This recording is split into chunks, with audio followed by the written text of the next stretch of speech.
Hello, welcome to vlog post number 3. I'm Ellen Coronet, LNK Creative, and we're going to walk through the third of these 6 or 7 concepts or topics that I have for you in this series. We're going to talk about mapping the journey. So the compelling proposition starts at the brand level, and here's where we are in the 3 keys to really attracting warm leads, warm, meaningful connections with people you've never even met. So the first one that we talked about in the last vlog post was to drill down to the relevant and the meaningful. Now we're going to start mapping and sorting. So this is the brand focus today. And then in the future vlog posts, I'll talk about the customer focus, and we'll talk about how you actually start that conversation. So my definition of a marketing funnel is you've got all these things out there trying to attract people into your proposition, right? So if you start with a series of offers and incentives designed to build trust and create loyalty, and not to sell anything, but to really encourage people to come in and engage with you. You start with that clarified proposition that we talked about a minute ago. And then, am I seen and heard? And is my customer seen and heard? So that goes both ways. For the brand to be seen and heard, the customer needs to also be seen and heard. And that's where you begin to build trust and loyalty, and you get to the try and the buy and the share proposition. And this is all about nurturing that conversation all along the way.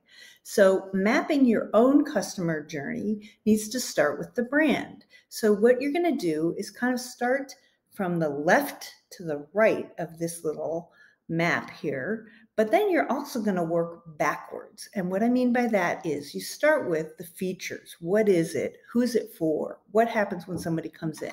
Where do they find you? When do they find you? When do they need you? All the nitty-gritty nuts and bolts. And then what most companies do is they really have no problem thinking about what's in it for the customer, right? So what are the benefits, the so what, the deliverables, the why bother, the takeaways. And then what I've found in my many years of working with companies of all sizes is that we often stop right there because we forget that the very thing we got so excited about in the first place to create the brand, we forget that people are not even really aware of that. And you need to bring that out. And that gets you to the outcomes. What's next? Why now? Who cares? I'm fine. Why should I bother with this? Why not?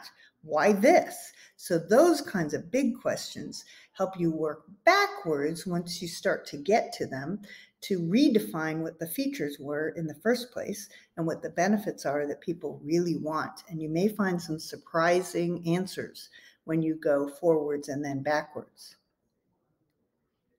So what you're going to do then, as you begin to really build that story of the features, the benefits, and the outcomes, is to sort and play and test out all these ideas that you start to come up with. Sort it into what you offer, sort what's in it for others, and then sort, play, and test out the big ripple effects. What comes next? And I have a whole process that I take my clients through. This is sort of the high level of one of the worksheets where you can ask the right kinds of questions to figure out what your features are, what your benefits are, and each one kind of leads right into the next. If you're asking, what is it? At the feature level, then when you get to the benefits, you're asking, why is it for those people? And then when you get to the outcomes level, you're asking, why should they even care about it? And how's it going to help them in the long run? So it's a building process. And that is what I have for you today. So scan to take the compelling brand quiz, and I will see you in the next vlog post. Thank you so much.